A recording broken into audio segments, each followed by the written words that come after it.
Hey, welcome to Jeff Needs Sports, everybody, an official Off the Ball Network podcast. We got a really cool show for you tonight. We're doing 10 questions about the NFL playoffs to date. So if you're listening to this late, this is between the division round and the conference championship round recording this. I got a couple great guys from the Off the Ball Network with me tonight. I got Thaddeus Bell and I got Mo from Up in Flames. So it's going to be a good show. These questions have been locked in a vault at the bottom of the Atlantic. They have no idea what's coming. It ought to be a lot of fun. So, without further ado, here we go for the first ever edition of 10 questions.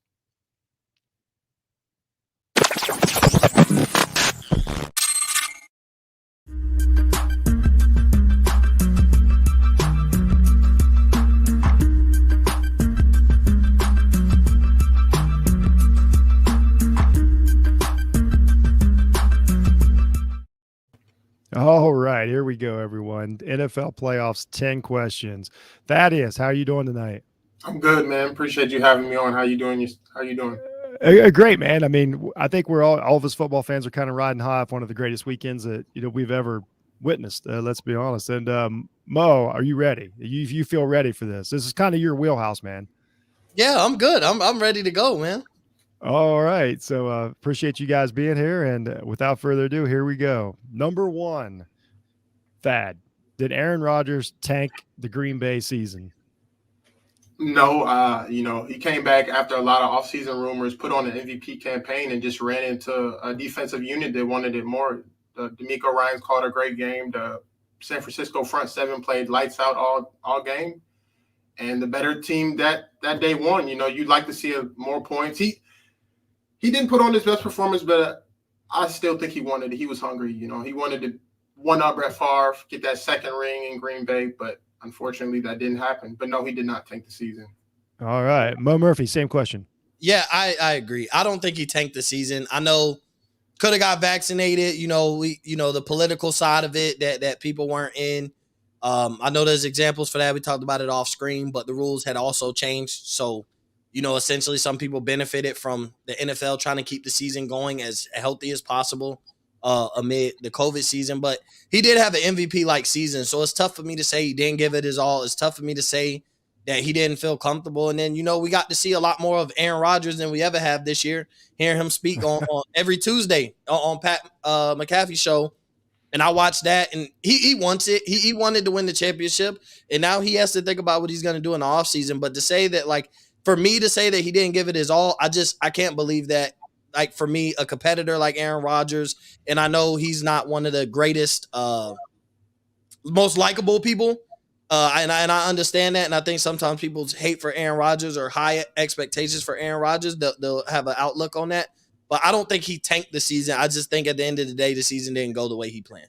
And that may be true. So my answer was yes. And what I mean by that is, with everything, my biggest problem was what he did over the summer. He wasn't there with his team. He kind of threw his team under the bus, especially team management and owners and management and all that. So, he distracted that way. He's not there for all the OTs. And I understand some of these old quarterbacks don't have to be. But then he has the terrible game against New Orleans that some people think, including my partner Dan Felton, think that he was basically letting Green Bay know what it would be like without him in that game. The distractions through the season, I know that I'm usually one to say the off the field stuff I don't care about, but I really felt that was over the line. Every week, creating the woe is me, and they weren't just. All that stuff wasn't off the field they were talking about. So it really did affect his team. They had to, hear it. Even if it takes away 10 seconds of concentration for me, that's too much. And I think that affected him when it got to the playoffs. That I do think that there was more that he could have done to make his team better. We'll never know. He's a great quarterback, had a great season. He's probably going to win the MVP, but I do believe that he left something out there. So I'll leave it at that. All right. Number 2, Mo. Was the Bills versus Chiefs game last week as good as we think it was, or was it just the most recent great game and, we're all overreacting about it? Nah, I think it was everything we think it was and then some. I mean, this was one of the greatest games. You talk about Patrick Mahomes versus Josh Allen. They gave us everything you wanted in a playoff game, and it was the cap off to a great weekend. Like, at the end of the day, it was the final game of a great weekend. walk-off scores in every game, whether it was a field goal or, whether it was a touchdown in overtime. And I think it's one of the greatest games to date, especially of my lifetime. It's up there. And it almost reminded me close of when the Chiefs played in one of the greatest regular season games you ever seen against the LA Rams. A few years ago when Jared Goff and Patrick Mahomes went back and forth. I think the final score was like 51-45 or something like that. It was fairly close to that. But I do think this is one of the greatest games we've seen. And then it was like, I think you emphasize it because it capped off one of the greatest weekends we ever seen in football. And I think that's why the NFL playoffs, when it comes to playoffs, I think the NFL playoffs gives you something year in and year out that no other playoff could give you because it is that one and done aspect. And it even created the argument. And I don't know how many times this has popped up, especially on social media, but which playoffs is better, NBA or NFL? That was a big topic of conversation. That's a great topic. One of the greatest weekends of NFL football that we've seen in a long time. And I think that game to cap off that weekend answers the question for me. And that's why even my answer for that is the NFL playoffs. It's not even close. Oh, wow. Thad, same question. Are we overreacting, or was that one of the greatest games in NFL history? Or it's fair. Yeah. Okay. It's fair to say your lifetime too. I should be clear. Like, obviously we didn't watch any of the 60s, and don't make any jokes. Like, even I don't remember the 66 Packers. For me, it lived up to the hype. It's exactly what we thought it was. If it wasn't the best game, it was the best ending or best fourth quarter we've had in a long time. It was, I don't know, high level. Could I say Josh Allen and Patrick Mahomes put on two of the best QB performances of the season in that one game? They were just flawless in every aspect of the game. Back and forth game had me standing up like were playing, like my team was playing, and it lived up to the hype. Great execution on both ends by the offensive coordinators, not so much by the defensive coordinators, but this game was definitely lived up to the hype. Yeah, I'd love to. I said yes also, and I've seen a lot of games. As far as the ending of a game, like even if you want to just go to the last 5 minutes or even the last 2 minutes plus overtime, I've never seen two quarterbacks play any better. And because the difference was with this game, I've seen a lot of games like this over the years, sort of like this. And a lot of times it's because of, like, we'll say a mistake or a bad pass or a lucky bounce. These were quarterbacks executing, like they were finding the open guy. They were hitting him in stride. They were throwing the ball where the defense wasn't. They were recognizing coverages. Again, something Aaron Rodgers did not do the other day. One of the biggest differences. I just thought it was one of these games, and it immediately took me back to what was it? Was it game? What was the big game in Milwaukee Bucks and the Nets last year? Game 5 or 6? When it just 5, I think it was. And when it just went to like it brought everybody into it. You forgot who was playing. You were just so enthralled in the game that it became its own.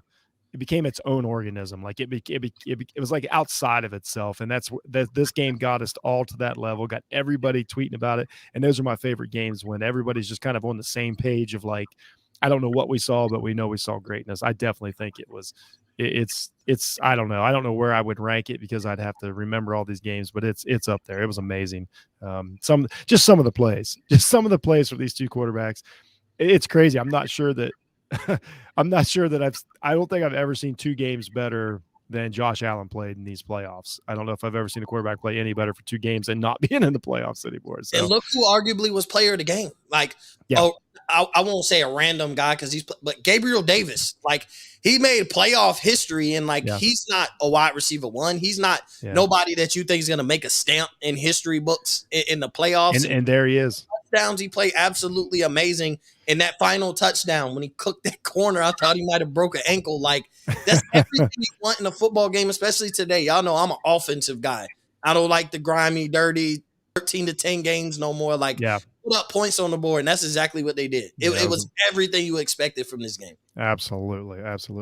Okay, number 3, Thad. What team has the best playoff win so far? And you can define that however you want. I'm going to go Bengals over Titans because nobody gave them a shot. Coming into that game, the Titans were getting the one person back that made them a Super Bowl contender. Without Henry, nobody's, looking at them as being a threat in the playoffs. And for them to get them back and for everybody to count the Bengals out and then to go in and play the way they did defensively, I was very, very surprised. Even Joe Burrow said, like, why not us? Like, we're not here just to, give a little win one game and then just go home. And for them to pull it out and for the the young guys to come together and make plays down the stretch. I think that was a very, very big win for Cincinnati in their city, as you know, living in Ohio. Oh, yeah, believe me, it is euphoria right now around here with the Bengals fans. Mo, best playoff win so far. Yeah, I agree with that pretty much for everything he said. I mean, people kind of, this was like, it seemed like, the narrative around Cincinnati was they're just happy to be here at this point. They won their playoff game. They had a successful season as a team. Joe Burrow's a young cat. Like, he's got plenty of time. He doesn't need this. Essentially, Tennessee's the 1 seed. They're out to prove whether they're underrated or overrated. Like everybody, they were on the fence. Are they an underrated team that could win the Super Bowl, or are they overrated and the most overrated 1 seed we've ever seen? And that was topic of conversation all week. They get Derrick Henry back. They said he was 100% and ready to go. And then you look at it through all the adversity that Cincinnati had to face with a young quarterback. Man got sacked 9 times. Like, he literally lived up to the get knocked down 9 times, get up 10. Like, that's exactly what happened. He got sacked 9 times. And for a team with a young coach that hasn't really been there before, a young quarterback that hasn't been there before, just the young core of talent that they have, and some of the moves that they made even during the season, adding Eli Apple. He did get fried a couple times, but even still, like, he's come up big in a few games. So I just think them beating the Titans was big time, because after they got their, edged out their playoff win against the Raiders, I think everybody counted them out, because the narrative around Cincinnati was they're just happy to be here. Like, at this point, Tennessee's going to win, go to the AFC Championship, and they'll play the winner at Kansas City and Buffalo. But Cincinnati was just fortunate and happy enough to be here. Zach Taylor saved his job, making the playoffs and winning the division and winning a playoff game. Like, that was almost like the cap off of ultimate success for Cincinnati for this year. And so for them to be in the AFC Championship, I think this is the most surprised team playing for a conference championship and essentially having an opportunity to go to the Super Bowl. Like, there were narratives around the other 3 teams. We're not really surprised. I think having Cincinnati compete to possibly go to the Super Bowl, I think just they've had the most surprise season, essentially. Right. Yeah, I agree. And for to top on to that, like, that was a great win. And they did it with defense. It was amazing. Burrow didn't even throw a touchdown. Just amazing the way as a team they fought. I think Zach Taylor, if we could vote now, would get more votes for Coach of the Year. Impressive. That wasn't my winner. I went with San Francisco over Green Bay, because a lot of the same reasons, but basically what edged them out over Cincinnati to me was Cincinnati's at the beginning of what we're thinking should be their probably 10-year run of being an excellent team and having shots at it, and they got the right quarterback. As to where San Francisco, all season, there was times in the season they didn't know who was going to play quarterback. Like, everybody is, how soon can you get rid of Garoppolo? Where's he going to go? All these things. If Garoppolo goes, we're starting over. Is Shanahan going? All these questions. To fight through the season, with the injuries here and there. And then, they have the big win last week over Dallas. Okay, that's great. And then they go to Green Bay, the team, they're playing the team, number 1 seed, just like Tennessee, but probably times 2, that was favored to win the Super Bowl, Hall of Fame quarterback, legendary quarterback, all these things in their place. And to go in there and fight that out and never give up for a second, never let Rodgers get ahead of them. And then to fittingly win it with a special teams touchdown, basically, or tied, I guess, but that's what won the game. And then the big kick in the, in the freezing cold, it just, as far as like, this is probably the last run of this form of what we see the 49ers. I thought it had to be the most satisfactory victory, of the playoffs so far. But both these teams, if these teams wind up in the Super Bowl, I got no problem with it. Both, I hate to say it, feel good stories. So, I think San Francisco, Jimmy said it best. Fuck Green Bay. That's just, I did, or fuck the Packers. I'm sorry. Just a great win. All right. So, Mo, worst playoff loss so far. I know yours. You're disrespectful. But I got to go Green Bay for everything that you gave the praise for San Francisco is why it was the worst loss for Green Bay, because they were at home. The number 1 seed, the favorite for what? At least the past 2 months? At the very least, they jumped to be the favorite for at least the past 2 months of winning the Super Bowl, and they lost to San Francisco. Like, and so it caps off the fact that, Aaron Rodgers has the chokehold on the Dallas Cowboys franchise. When he plays in Jerry's world, he's the GOAT. He's the best player you've seen. San Francisco has the chokehold over Green Bay ever since Aaron Rodgers has been in Green Bay. What are they now, 5-0? against Green Bay in the playoffs. They're either 4-0 or 5-0 against Green Bay in the playoffs with Aaron Rodgers being the quarterback. The questions coming in, could he shake that? I think San Francisco benefited from the weather. I think it was a nice matchup for what they do well. But even still, we talked about it prior going into that game, that Aaron Rodgers is one of the best quarterbacks that plays in the cold. Jimmy G ain't ever played in a game under like 33 degrees or something. So they had the clear-cut advantage. This was the game for them to win. And then, you know, at the end of the day, like, this could be the end of an era. Like, that loss right there could be the end of an era. We don't know if Aaron Rodgers is going to be there next year. We don't know what their roster is going to look like. So even projecting ahead, that loss, looking at future projections, to me, I got to give it to Green Bay. That's fair. Thad, worst loss so far?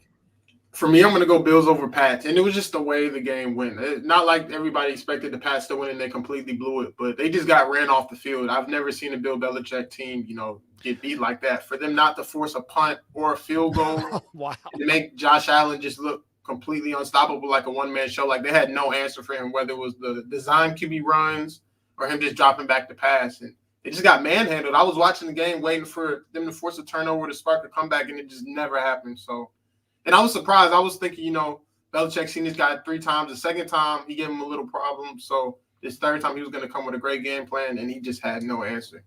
No, I didn't think enough about that, how the master himself got completely blown off of the field, had no answer for it.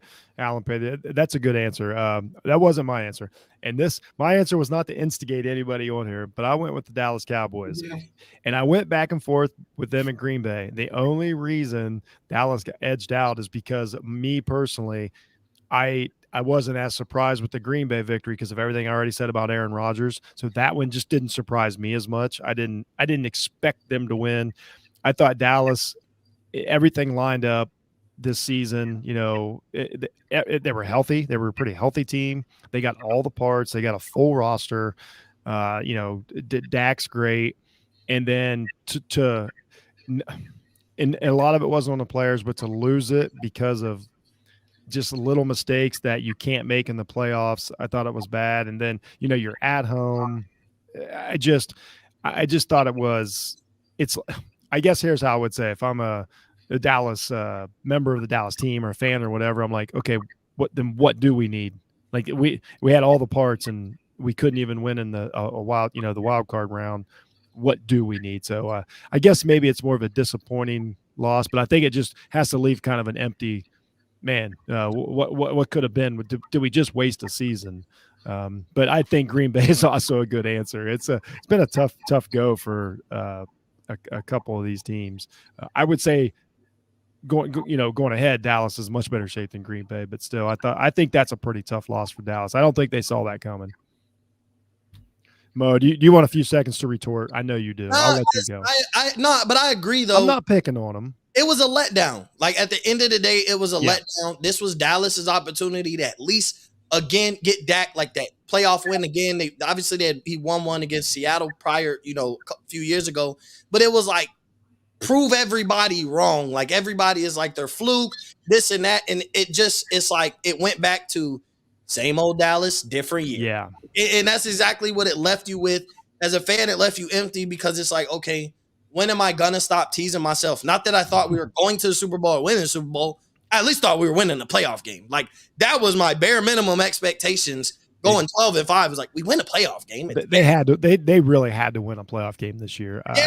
And we get a bet. Like, I'm like, okay, we'll play the winner of the Rams and Bucks, but we still won a playoff game, and we just ran into what people would consider the better team. They would trash the Cowboys either way, but at least, like, you could go away knowing, like, we lost to the better team. The Rams are better than us.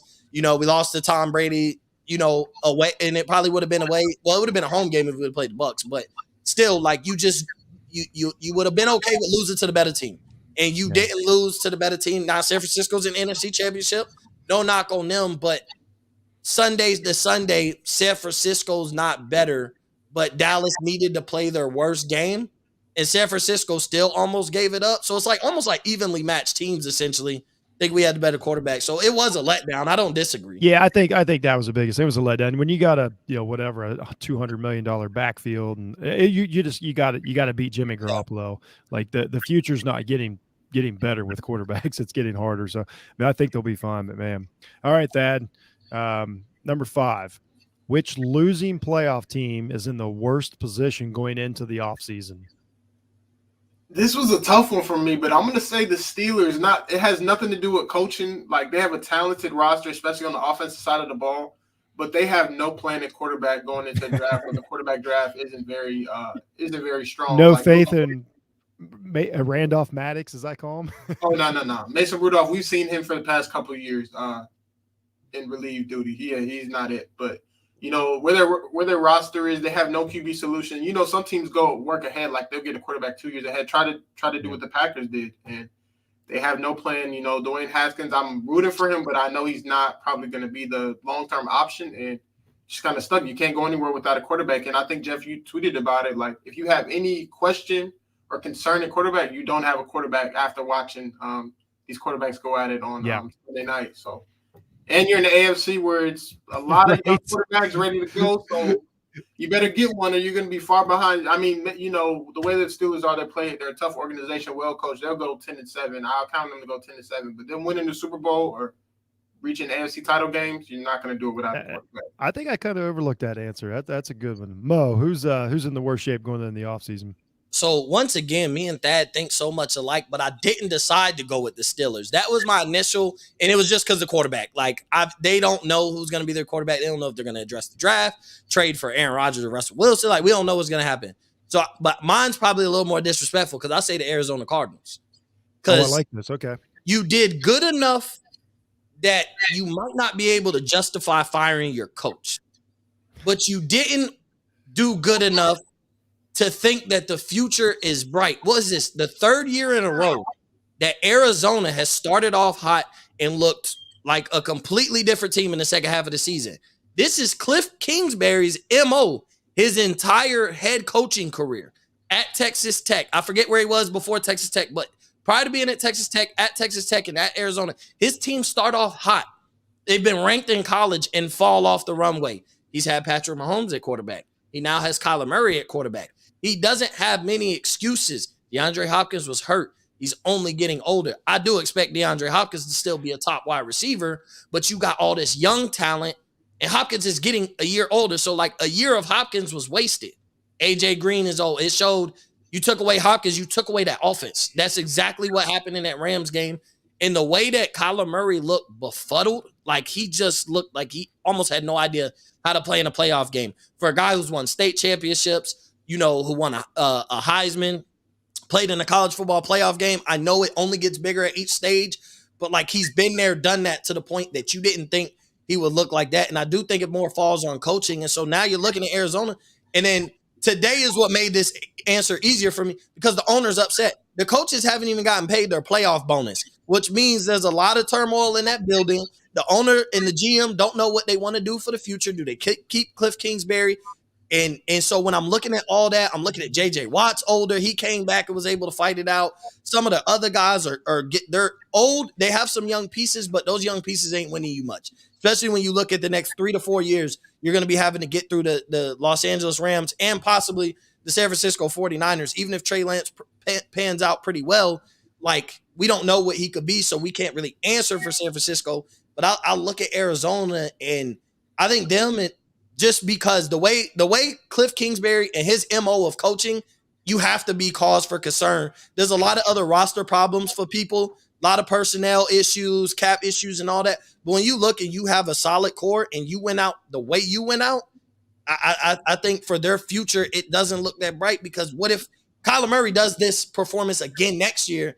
Like, now it's starting to become the Baker Mayfield question. Like, he's better than Baker, but you're answering the Baker Mayfield, Lamar Jackson question. Can we pay this guy for the next 5, 6, 7 years and pay him that $300 million that he's probably going to get when he's up for an extension? Like, you're going to have to answer that question. And if you go right or you go wrong, you pay guys like that because you think they can win you a Super Bowl. And so when you're sitting there not really knowing, that's why I look at the future as like, what if you do have a quarterback issue?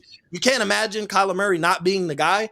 But at the same time, if the season goes, they fall off the wayside again for the 4th year in a row. Kingsbury gets fired. You don't bring in the right coach for Arizona. Like, there's a lot of ways that after next season, if Kingsbury makes it through this offseason, going into next season, there's a lot of ways that the Arizona team could look a lot different after next year. Yeah, I think that's a good answer. I spent a little bit of time on them, but I like everything you said. I'm always scared of a team that's aging, and that's a tough one, especially your skill positions. And I totally agree with that. I agree with.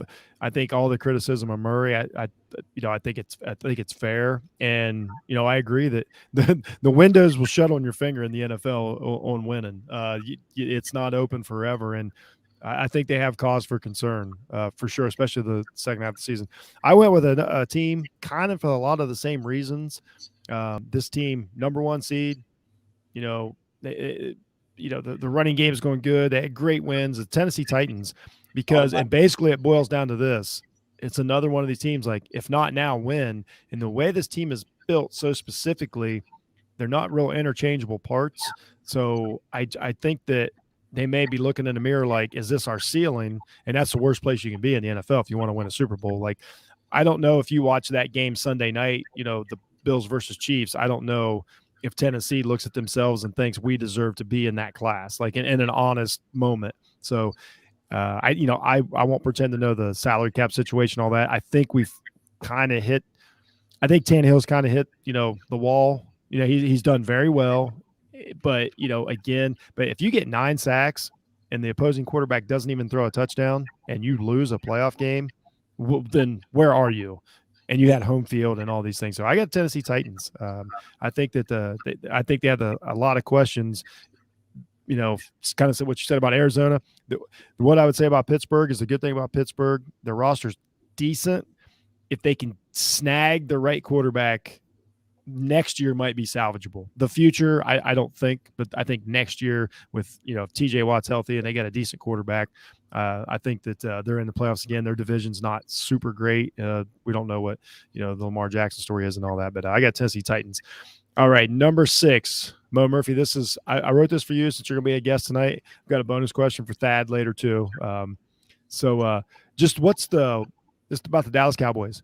What's the one thing that you saw that, and it can be an acute thing, it can be a very specific if you wanted to. What's the one thing that stopped the Cowboys this season? Because, as an outsider, we saw a full team, which is rare in the NFL to have a full team. And obviously they, didn't even win a playoff game. What did you see every week as a fan that was like, we're missing this? It's one word: consistency. You either had a great defensive performance and a bad offensive output, or vice versa. You never, against Washington football team and maybe Philly with Philly's backups was like the 2 games that you point out where like they played great on both sides of the ball. Like, you gave up a lot of yards one game. You couldn't put up any yards the next game. You didn't know whether you wanted to commit to the run or just put the ball in Dak's hands. So it was consistency all around. Players, coaches, everything. So for me, that's the word, is consistency. Is like, to be 12-5, like all the other teams that were 12-5, 13-4, like, you knew they had it. And it wasn't a question about whether you believed in Dak. It was just, I think everybody looked and like, we've seen the Cowboys play really good and we've seen them play really bad. There was no consistency throughout the season. Even in some of their bad games, they were just better. You played the Giants twice. There go 2 wins. Like, you switched those out for ink, and we played bad against the Giants the first time. And even the second time, we only put up like 20 points against a bad defense, playing the backup and third string, interchangeable between the backup and the third string quarterback. Like, you couldn't create enough turnovers or score enough or give you good enough field position to put up a lot of points. So for me, when I look at Dallas and I look back on this season, where the failure was is it was consistency. You kept waiting every year. Even people on the outside looking in is like, we're just waiting for Dallas to put it all together in a meaningful game. In that game, to do it was against Arizona in the regular season. Like, no DeAndre Hopkins. That was the game for Dallas to put it all together offensively and defensively. And Kyler Murray comes in to Jerry's world, looks great after being in a slump, and our offense couldn't do much. So for me, I look at like, you just weren't consistent. There was never multiple games in a row where you're like, they put it together on both sides of the ball, because they got the talent on both sides. They pay the guys, they got the talent. Talent isn't the question. It's just when will they put it all together? And maybe the answer is never at this point, or maybe we wait one more year of mediocrity, bring in the good old Sean Payton, And he put it all together for us. So, that's just a slight look into the future on why I couldn't put Dallas as their future wasn't looking bright, because good old Sean Payton might be here in about another 365 days. I'm just saying. Okay, so Thad, what did you see as an outsider like me, just watching this team? But everybody, I mean, we see a lot of Cowboys games because of how many night games they play and so on and so forth. What did you see when you're watching the Cowboys as a non-fan of, like, this is what's missing? Part of it is obvious, it's coaching, but in the playoff game, I kind of just saw a lack of offense, a lack of execution. Period. The defense in that playoff game played well, forced them to a lot of. They got the ball driven on them, but held San Francisco to 3 a lot, and the offense just wasn't able to, help the defense out. And like we talked about all season, Mike McCarthy and some of the boneheaded decisions he would make in a 2-minute drill, or just in tight situations. And people were saying literally this is going to cost you a playoff game, and lack of execution and stuff you practice. I know because in college we practice this at D2 and FCS schools, so I know in the NFL they're going over the 2-minute drill on Thursdays. Like they do this every Thursday, the last day of practice, when it's just you're in your shell, just shoulder pads and stuff. High school too. Yes, you go over this stuff every weekend. For you to not execute it in the clutch, it's coaching.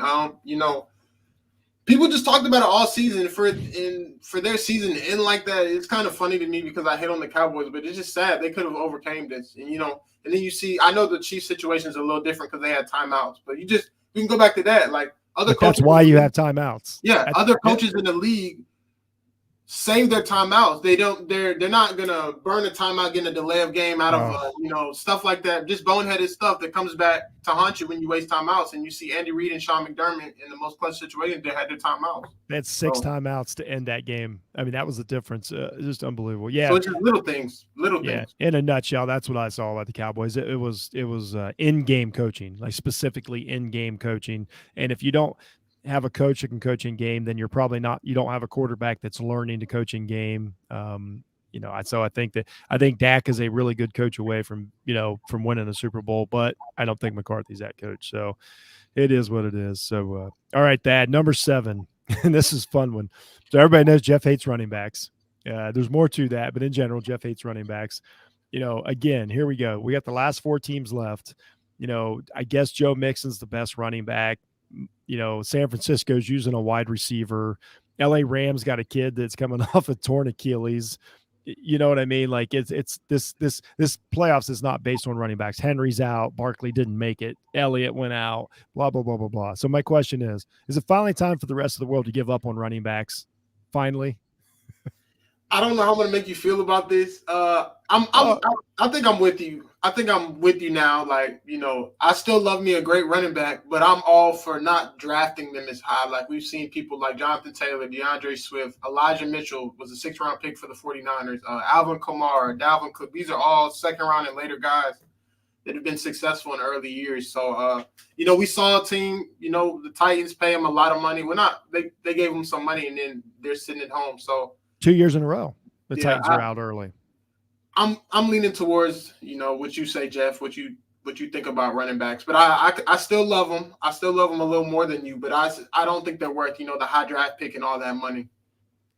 Yeah, again, everybody, I like the running back position. My take on it is it's by committee, or you get a good deal, or you use a young running back who doesn't have a big contract. And when it comes down to it, it's always going to be about the quarterbacks, and I think this has exemplified it. So, Mo Murphy, does the world need to wake up and stop worrying about running backs? And is it the fantasy football? I don't know what it is, but it's time, right? Yeah, it's the fantasy football aspect because they can run, they can pass catch. Typically, it's not a deep position as far as star power and consistent play. So when you look at it from a fantasy football aspect, Jeff, you and me had this conversation like a little while ago that fantasy football has sometimes ruined the outlook of football and how people digest football because all they're worried about is stats. And now you have access to these athletes and you can tell them you suck. I didn't win the fantasy football championship because of you. And they've come out and speak like, I don't care about your fantasy team. Like I care about wins and losses in playoff wins and Super Bowl championships and all that. But the running back position is important, but I don't think it's important at who is your running back. Yeah. You don't have to spend a 1st-round pick. Now, guys have panned out. Obviously, Najee Harris looked really good, but even still, like He's out. He's sitting at home. Yeah, but even that's a perfect example. A rookie running back's one of the best in the league. That's a perfect example of use them. Pay these guys, and then you see now you're like, do you cut Zeke? Do you trade Zeke? Do you keep him because he's on that contract? You're not in cap hell, but you need to find some salary cap, and Zeke's the first person everybody looks at. The Giants are looking at, should they pay Saquon Barkley? Right. A lot of Giants fans would say no. Derrick Henry, he's out. Obviously, he was coming off an injury. It's a little bit different. I think him and I thought Jonathan Taylor would be that exception. We can get into that of coaching and all that, take the ball out of his hands. But outside didn't even make the playoffs. Yeah, didn't even make the playoffs. Outside of those two guys is like you said, Joe Mixon. Only first round pick is Clyde Edwards-Helaire that's left, and he's been hurt. Didn't even play this year. Didn't play the first playoff game. Yeah, so they've been able to do it. They've been able to figure it out. And so, like you said, 6th round pick, 2nd round, and later, you can visit the running back. It's not don't draft the running back and find an undrafted free agent, but the value of ranking a running back where he's a 1st round pick, and you even see it now digesting the draft. Nobody has Kenneth Walker going in the 1st round. Right. Nobody. Yeah, and that's the best running back. Had a Heisman worthy output this year. Nobody cares. Nobody cares. He's not going in the 1st round more than likely, unless somebody's able to trade back in or whatever. But yeah, it's about time to really give up on the value of a star running back. I still love the running backs. They're still, and I know you think it too. They're still an important position, but the name doesn't really matter. Elijah Mitchell, 6th round pick, playing in the NFC Championship. It's that plain and simple. I think Joe Mixon went in the 2nd or 3rd round. He would have been a 1st round pick. Yeah, I was going to say he would have been a 1st round guy. No, Joe's got a pretty good contract. He is the best pure running back. And he would have been a 1st round guy had he didn't do what he did. But even with Cam Akers, they went and got Sony Michel out of in the middle of the season. They got Darrell Henderson. And then they got Cam Akers, and Akers almost fumbled the game away. I mean, nothing against him, but that's the truth. If Stafford can't do that, Cup can't do that. So yeah, my last word on it is that it's just time. The position is great, it's very talented, but this isn't the golden age of high paid running backs. They're the last one of the last players on the field that really take a beating. Everybody else is more protected. There's less contact. The running back still a lot of cutting, a lot of, they take a beating. It's a tough position, and it's more interchangeable than ever.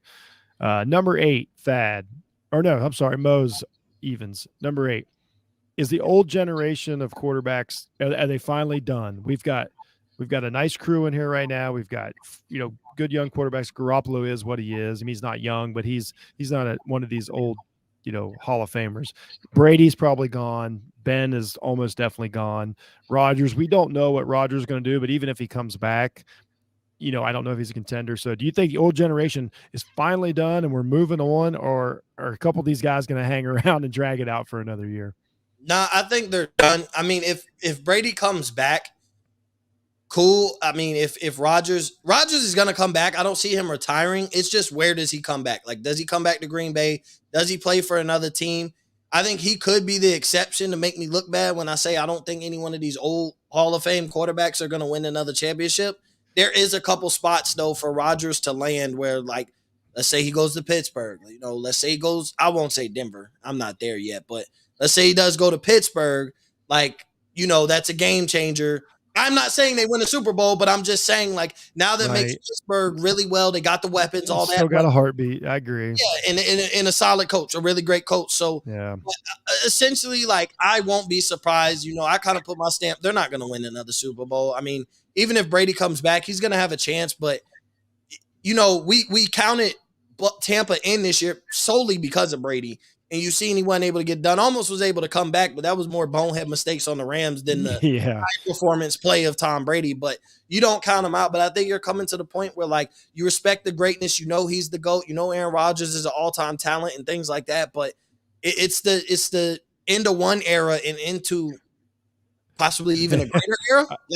I'm not saying that they match these guys all time or anything, but when you look at how deep the quarterback position is right now and how good these guys are, look, Matt Stafford is middle-aged. He's a middle. Yeah, he's in between. Yeah. But you just saw Josh Allen and Mahomes go back and forth. You see Joe Burrow in his 2nd year, playing in the AFC Championship. You see, hopefully Deshaun Watson comes back. You see Dak Prescott, Russell Wilson's a middle-aged guy too.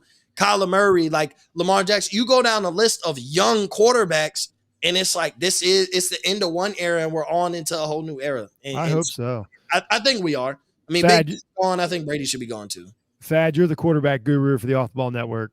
Or is it time to move on? Are we to the next generation of quarterbacks? I pretty much agree with everything Mo said. Like, don't make his head swell. Don't. No, I'm for act real. Like it was steal his ideas or something. Don't make him feel good. I'd say yes, and Rodgers is the only one standing for the reasons that Mo said exactly. Like, it just depends on where he goes. You know, the NFC is not kind of weak on quarterbacks. Not weak, but it's not as strong as the AFC with the the new generation and stuff. So it might be tough, a little easier for him to get a ring. But if he goes somewhere like Pittsburgh, Denver with the young roster, I could see that happening. But we fully transitioned. You know, the AFC let it just by itself. We got Justin Herbert, Mahomes, Josh Allen, Joe Burrow. Some guys that are still, coming along in their young years. You got Kyler Murray, you got Russell Wilson. It's just gonna be tough, man. And I think they're just taking over. And these guys, and some of these young guys are so good, like immediately when they come in the league. But so Rodgers is the last one standing. Brady, he needs elite guys around him to, win a championship at this point. So, and I'm not the least bit worried about Rodgers. I do not see this as a guy that's going to go to another team, and he's not Brady. He's not going to bring everything, all this experience and blah, blah, blah. He's going to go to another team, half-ass it for a year. I'm not, and especially if he goes to the AFC. Like, I don't see Rodgers coming out of the AFC next year. If he stays in the NFC, he actually – staying in the NFC North is probably his best chance. But, yeah, I think it's time, and I love it. I love this. I'll call it the platinum age of quarterbacks coming up because these guys are phenomenal. Number 9, Thad. This was a tough one. So I asked for your personal odds for each team remaining to win the Super Bowl. So, for example, I'll go first so people listening and watching know what we're talking about. I did Vegas odds. I did, the plus minus, the money line odds is what I did. So here are my odds. I got Kansas City at plus 175. I got the Rams at plus 200. I got San Francisco at plus 350. And I got Cincinnati at plus 400. So if there is anybody that doesn't bet or know what we're talking about, plus 400 means if you bet $100 on Cincinnati, you win 400 if they win the Super Bowl. Essentially the same thing as saying 4-1 odds. So that's what I got. 175, I got 200, 350, and 400. Thad, what'd you come up with? I have KC at plus 150. Okay. LA Rams at plus 175.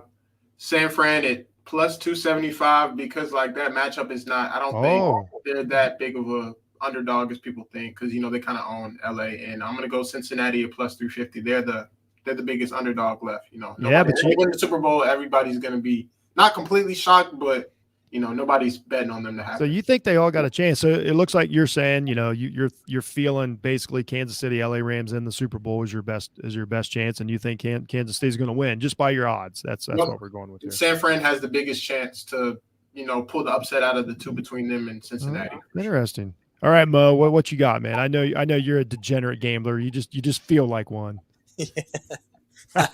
So I got the Chiefs at plus 135. Oh, you like the Chiefs? Yeah, I have big jumps from there. I got the Rams at plus 250. I got the 49ers at plus 325, and I got the Bengals at plus 450. Oh, wow. Okay. And so when I look I got the Chiefs as heavy favorites. They've been there. They've done that. This is their 4th AFC championship in a row. Home game every time. This is their time. I like them against a matchup. I think the Rams match up with them the best. But even still, I think they're a favorite. They're a 3-4 point favorite in the Super Bowl against the Rams.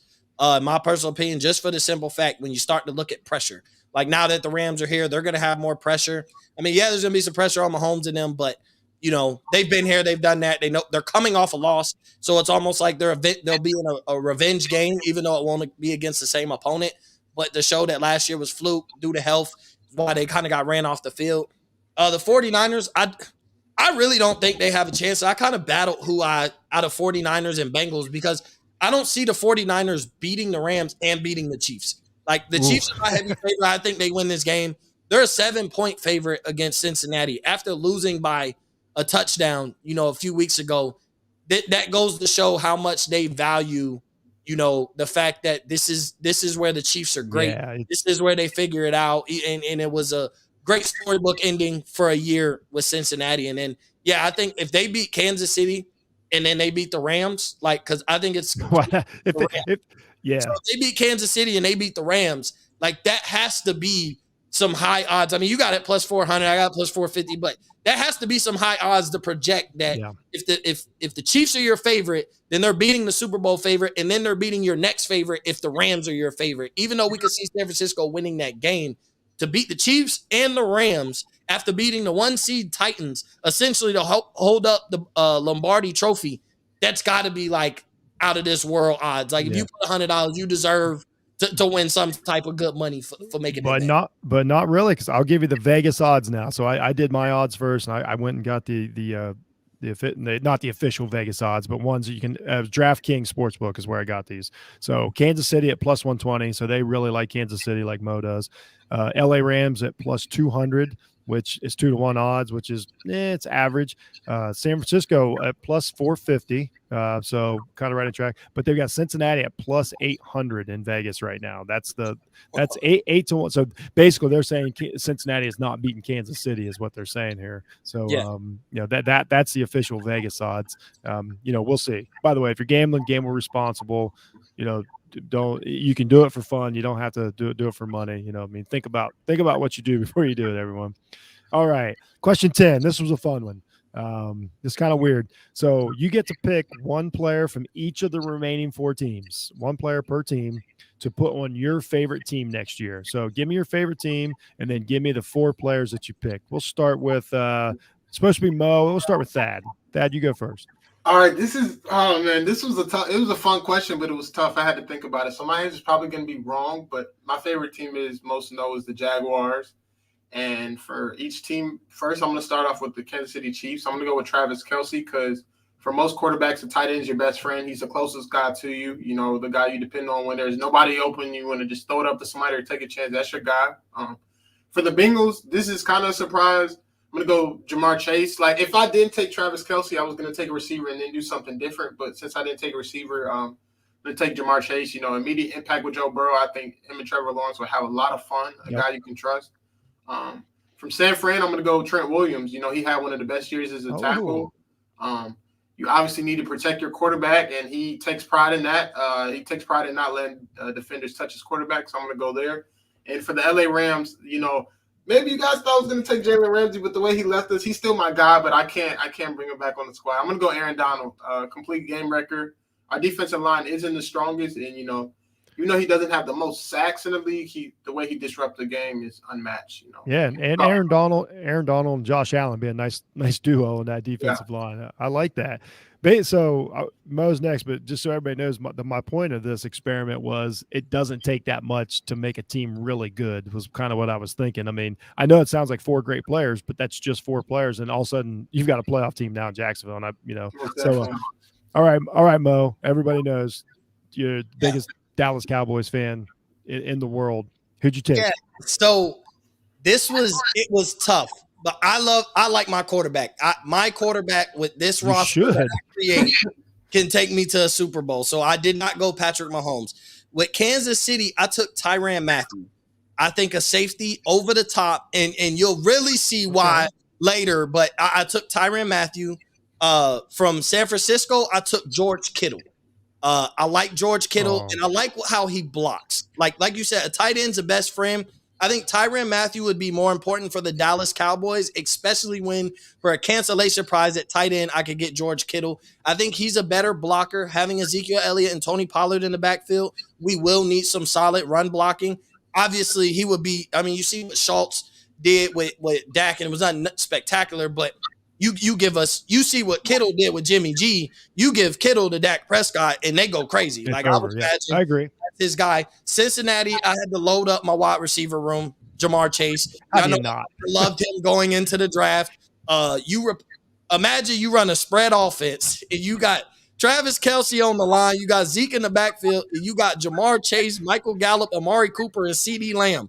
At that point, offensively, there is zero excuses on why you can't get the job done. So I did, by adding Jamar Chase, I did put a lot of pressure on my quarterback and my coaching staff to get the job done. And then for the Rams, he didn't leave my team abruptly. We should have drafted him the year we drafted Ezekiel Elliott, but we didn't. I digress. So now is our opportunity to bring him to where he should have been in the first place. Give me Jalen Ramsey. Because now this is where Honey Badger, Jalen Ramsey can lock down a whole side of the field. And now I put Tyrann Mathieu as a safety over the top of Trayvon Diggs. And I move Anthony Brown to the bench right where he belongs. And I put Jordan Lewis in the slot as a slot nickel corner. I think that makes Dallas's defense literally absolutely amazing. I have Michael Parsons at linebacker. That's why I didn't go Fred Warner, because I really wanted to go with him, but I do have Michael Parsons. So I'm looking at, if I got elite pass rushers, I could get to the quarterback. And if I have a whole side of the field off, and then if Diggs does give up a big play, I put Matthew over the top. Now you have nowhere to throw the ball. Or essentially your quarterback, it's going to take a great effort by a quarterback to throw the ball. So if I put all of them, you give me all of them, Dallas wins the Super Bowl. Yeah. So that's where I was thinking, like, I like Dak, so I ain't got to go with Mahomes, which made it great. I didn't have to go with one of the young quarterbacks. So that's why I went Matthew to put over the top of Diggs, Jalen Ramsey to shut down the whole side of the field. Give me Jamar Chase to make that, let's run a spread offense, and then give me George Kittle, because we'll just put him on the line. He'll either pass protect for Dak when we do run the spread offense, or he'll run a little route, or we go 5 wide and we got Kittle, Chase, Gallup, Cooper, and Lamb. You're building on a Madden team. Yeah, let's 60. 4 players give me an all-time Madden team. Let's score 60. I sincerely appreciate you guys for putting a thought into this. You did. I'm happier that I asked this question than I thought I was going to be. Here's what I went. I'm a Miami Dolphins fan. So I went from Kansas City. I went Mahomes because that's so obvious. I mean, what an upgrade. Cincinnati, I went Chase because Mahomes has to have someone to throw the ball to, and he's one of the best in the league already. San Francisco, I went with my man Fred Warner. He's an absolute, coach on defense. Not only that, but one of the best players. He's just different. Truly one of the best. He's one of the best linebackers I've ever watched. I hope his career is long enough that he becomes one of the greatest of all time. And then I took Jalen Ramsey too. I just think a great corner like that's just irreplaceable in today's football. You put that on the Dolphins defense. I wish we had a coach to coach them, but I would feel good. I would feel good about that team. I would feel better about that team than the team that we got going forward. It might be the greatest secondary of all time. It'd be good. Xavier Howard, Jalen Ramsey, and if you got Mahomes and Chase, you don't even need a whole safety. Like, you might move Byron Jones back to his original position, move him to safety, or you put him as your nickel corner. And I feel good about it. God, that would be. That's second. And what do you call it? Mahomes with Jalen Waddle. He's no Tyreek Hill yet, but he's you not too far off. Waddle and Chase. Yeah, they got Gesicki's good enough. Tight end. Gesicki's not a bad tight end either. So. Good enough. Yeah. So seriously, thanks guys. So that's all the 10 questions. So Mo got to, I knew Mo was coming on a little before Thad. So, I designed a Dallas Cowboys specific question. So I have a question for, Thad for the last minute or so here. Who do you want to be Jacksonville's head coach next year? Who's your dream hire? Because that seems to be the big question of who's going to get a coach this young, but a lot of people think pretty talented team in Jacksonville. At the beginning, I went with Byron Leftwich, and then more candidates started coming out. So, like, if Sean Payton's taking the year off, I know that's out of the picture. Doug Peterson, because he's an offensive-minded guy, he wasn't that bad. His ending in Philly, I didn't really agree with. Jim Caldwell was okay, but he's not really offensive-minded completely. So I would go Doug Peterson or Brian Flores, but with Byron Leftwich being the 1A, 1B. He played for us. I'm pretty sure he wants to be the guy to turn the program around. The organization around. So wouldn't be too opposed to it. He would just need, like I said earlier, a really good experienced former head coach to take over as like coordinator, D coordinator to help him run ship. Because he's never been a head coach, and there's not even at the college level. So it's something completely new for him. So he needs a little bit of help. But it has worked out for guys. It worked out for McVay. It's worked out. He was 30 when he got hired. Yeah, so. McVay, McDermott, all these guys, LaFleur. They're not bad coaches that start at a young age. So he might be, and he's coached with Arians, who's a good older coach, just to show him kind of the coaching stuff. And he got to coach Brady. For what you could probably learn from Tom Brady, helps. So I think Leftwich is going to get the job. Flores is not a bad one either. Still hated to see that guy go. So that's it, guys. I appreciate it. That was 10 questions on the NFL playoffs. We've got the big games coming up this week. First and foremost, Thad, tell everybody where they can find you and your show. What the game means to me on Twitter, Facebook, and Instagram. Me and Jelani will be coming to you guys with another show either Thursday or Friday before the games kick off. So you guys stay tuned. All right. Mo from Up in Flames, where can they find you, buddy? Yeah, you can check out Up in Flames anywhere you get your podcast. Make sure you check out Draft Capital NFL. That's me and Stu's show. We've already had that on there. We're gonna be covering a lot of. It's a NFL draft centric show. We go every Thursday at 8 p.m. Eastern. Pretty sure we're still on for tomorrow. Covering positions again. I think corners and wide receivers, but we're gonna start doing teams and just picking guys brains apart. Fun episodes, analytic episodes, and everything in between, just to be kind of like a fan engaging show and get guys what they want to see, for their team, who they like, who they love. Mock drafts will be coming. Stu's position rankings are released on the show every week as well. So make sure you check that out and let's get that show growing as well. Yeah. Hey, thanks a lot, guys. You guys are two of the best, without a doubt. And of course, everybody get offtheballnetwork.com and check out everything we got going over there. This is an exciting time of year for us. The content's going to be pouring out. So, check out Jeff Needs Sports. Check out all the podcasts that we got going on. It's going to be a good time. And we got a huge Super Bowl week coming up again this year, which is going to be a lot of fun. So, again, thanks again, everybody. And that was it. We're out. See you, gentlemen.